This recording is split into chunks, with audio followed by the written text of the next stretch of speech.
바울을 죽이려고 하는 한 40여 명의, 그러니까 바울을 죽이려고 막 결심한 40여 명의 무리들 때문에 밤에 몰래 이동해야 하는 그런 처지가 됐지만, 이로 인해 바울은 오히려 더 안전한 곳인 가이사랴로 이동해 올 수 있었고, 총독 벨리스에게 안전하게 인계가 됩니다.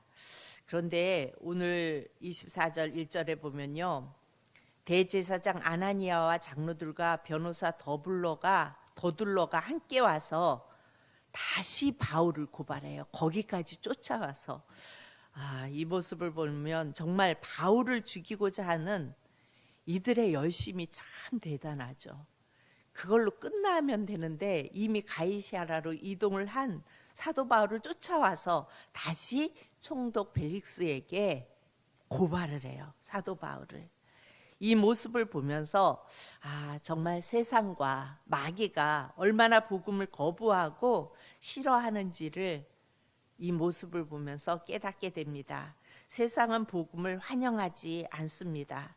그런 세상 속에서 살아가다 보면 때로는 예수 믿는다는 이 사실이 마음에 두려움이 생기고, 그래서 세상 속에서 살아가면서 내가 예수님 믿는 사람이라는 것을 평생 숨기고 살아가는 사람들도 때로는 있더라고요. 그래서 어쩌면 그렇게 나를 숨기고 살아갈 수도 있고, 또 믿음으로 사는 것을 포기하고 싶은 그런 생각이 들 수도 있어요. 하지만 우리의 영의 눈이 온전히 열리면, 우리는 그런 두려움을 다 이기고 담대히 세상과 맞서 싸울 수 있게 됩니다. 이 일을 위해서 우리가 정확히 알아야 할 것이 있습니다. 뭐냐면요, 바로 세상이 우리를 환영하지 않고 예수 믿는 사람들을 미워하지만, 우리는 오히려 세상이 우리를 두려워한다는 사실을 알아야 합니다.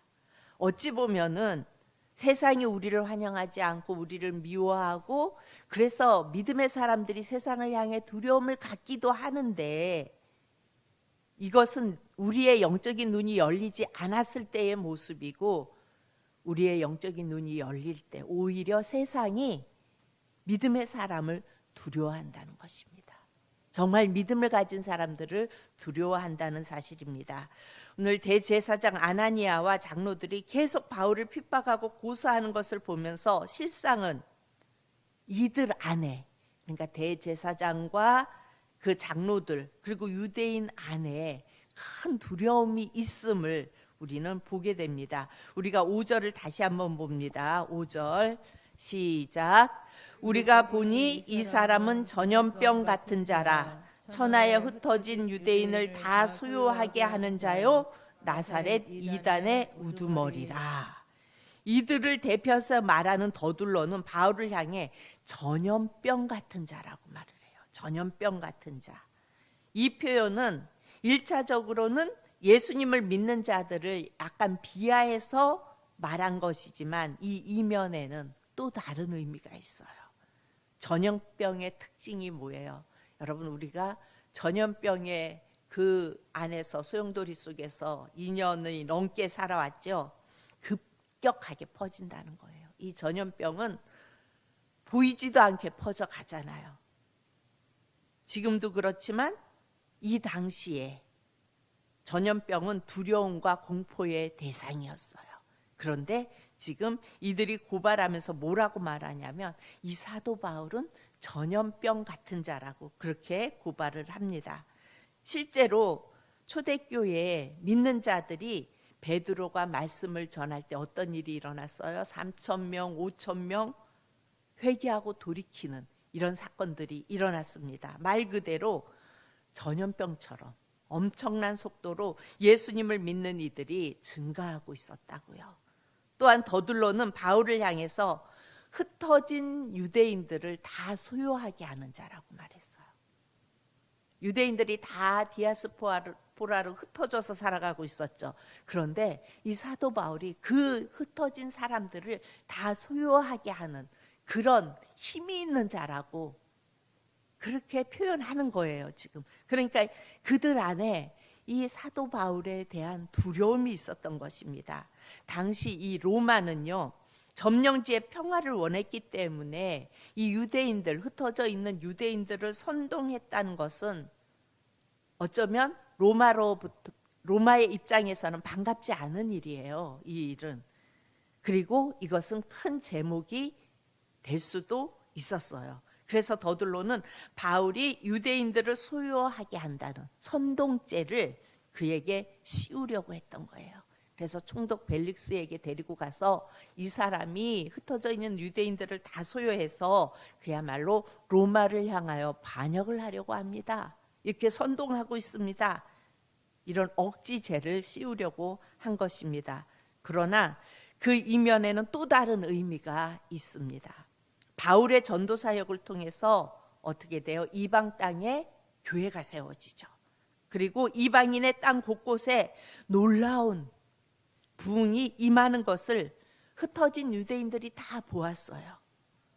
여전히 율법에 매여 있어서 이 유대인들은 참 생명의 복음을 받아들이지 못한 이 유대인들에 비해서 이방인들은 복음이 주는 생명, 능력, 은혜를 누리고 있다고요.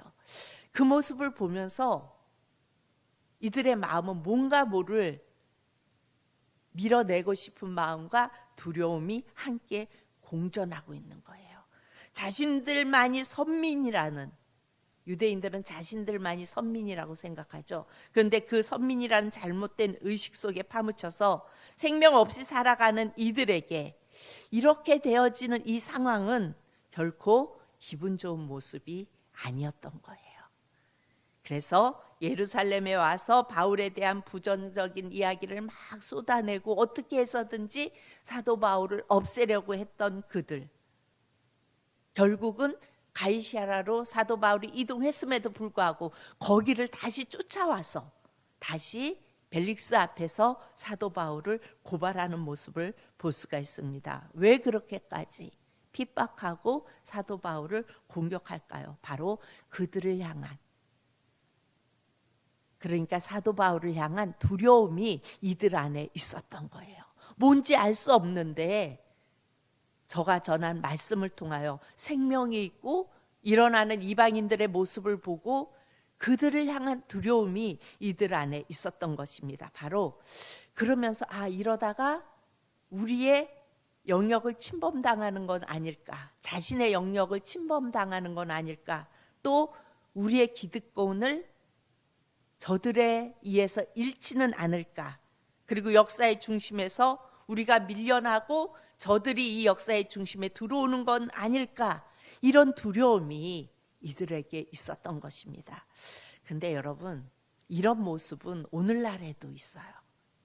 오늘날에 교회 안에서도 세상에서 가지고 있는 이런 자신의 영역, 자신의 기득권, 또 내 생각, 이런 것들이 있어서 하나님의 뜻과는 전혀 상관없이 이 일이 하나님이 어찌 보실까에 대해서는 전혀 상관이 없어요.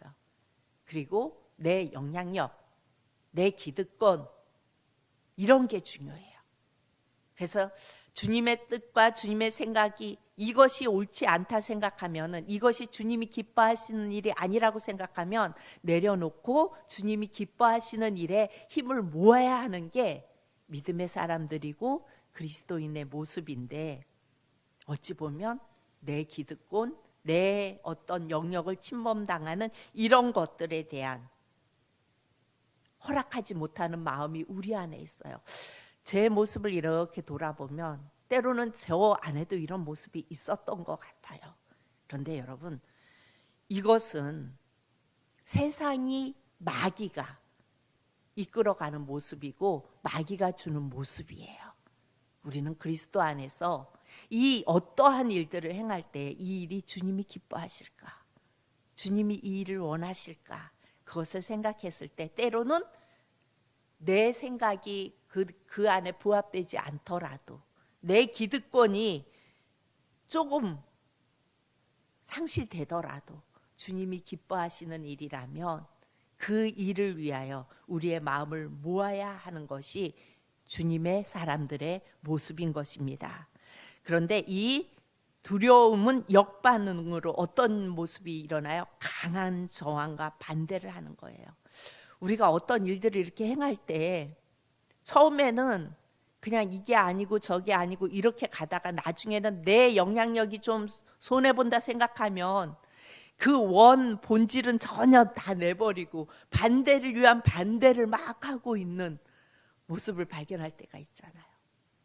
그리고 내가 원하는 그것들이 안 되면은 주님이 기뻐하시는 일 이건 다 빼놓고 이렇게 하면은 내가 이것을 내 뜻대로 되어지면 열심히 협력하다가 내 뜻대로 되어지지 않으면 그래 네 멋대로 해봐라. 그리고 나는 그곳에서 싹 빠져버리는 경향이 있지 않나요? 제 모습을 보면 저도 약간 그런 모습이 있었던 것 같아요. 아이 그래 네 멋대로 해봐라. 그리고 난 모르겠다 하고 손 털고 방관하는 모습. 이것은 이 두려움에 사단이 가져다 드는 두려움의 역반응으로 나타나는 저항과 반대의 모습인 거예요. 우리는 이것을 점검할 수 있어야 돼요. 때로는 내 뜻과 맞지 않아도 그리고 내가 하려고 했던 어떤 그것과 좀 반대가 되더라도 이 일이 주님이 기뻐하시는 일이라면 끝까지 협력하면서 처음엔 나는 이런 모습으로 나갔는데 이런 모습으로 되어졌어요. 그래도 이것이 주님이 기뻐하는 모습이라면 함께 협력하며 나가야 하는 것이 주님이 기뻐하시는 모습입니다. 세상이 믿음의 사람들을 두려워하면 할수록 어때요? 세상의 저항과 공격은 커져요. 여러분, 만약에 이게 이 영적인 비밀을 알아야 우리가 주변에서 일어나고 있는 문제들을 새롭게 볼 수 있게 돼요. 만약 복음 때문에 믿음 때문에 고난당하고 내가 어려운 환경 가운데 있다면 복음의 역사를 두려워하는 마귀의 강력한 저항을 내가 막고 있는 거예요. 여러분 그런 저항에 두려워하지 마십시오. 또 반대로 아무런 저항이 없어요. 공격이 없어요. 그렇다면요. 마귀에게 여러분은 두려운 존재가 아닐 수 있음을 알아야 합니다. 나는 믿음 생활하면서 아무런 저항도 없어요. 아무런 반대도 없어요. 너무나 평안하고 순탄하고 그래요. 그렇다면 어쩌면 여러분은 두려운 존재가 아닐 수 있어요. 별거 없어. 저건 그냥 내버려둬도 돼. 이렇게 사탄이 생각하면 절대 공격하는 일이 없어요. 그냥 내버려둬도 가다가 도태하니까 두려운 존재가 아니니까 어떠한 공격도 없는 것입니다. 여러분 세상을 살아가면서 내게 고난이 오고 환난이 오고 그렇다면 세상이 나를 두려워하는구나. 내가 그래도 하나님의 사람으로 힘이 있는 자구나 라는 것을 인정하고 사도 바울처럼 꿋꿋이 나갈 수 있기를 바랍니다. 이런 영적인 비밀을 알고 나면요. 우리를 향해 대적하고 핍박하는 일들이 있을 때 오히려 감사할 수 있는 믿음이 생겨요. 그래도 이 세상 속에서 내가 그래도 하나님의 사람으로 인정받고 있구나 라는 것이 인정되어지는 거라고 생각하십시오. 그리고 감사하시기 바랍니다. 십자가의 복음은요, 세상을 소욕케 할 능력이 있어요. 오늘도 예수 그리스도의 복음의 능력으로 세상이 우리를 두렵게 만드는 존재가 아니라 우리가 세상을 두렵게 만드는 존재로 설 수 있기를 바랍니다. 그래서 세상이 우리를 보고 두려워할 수 있도록 저 사람은 뭔가 두려워. 가까이 할 수가 좀 그래. 그리고 자꾸 밀어내고 핍박하고 그렇다면 사단 마귀가 나를 두려워하고 있는 것입니다. 세상이 우리를 두려워하고 있는 것입니다.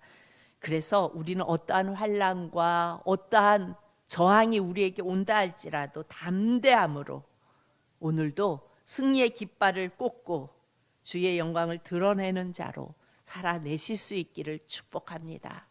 그곳까지 쫓아와서 사도 바울을 고발하지만 사도 바울은 벨릭스 총독 앞에 서서 정확하게 분명하게 본인이 할 말을 다 합니다.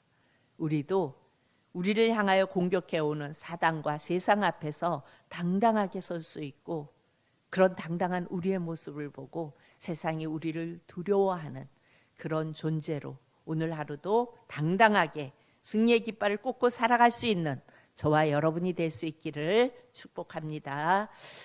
살아계신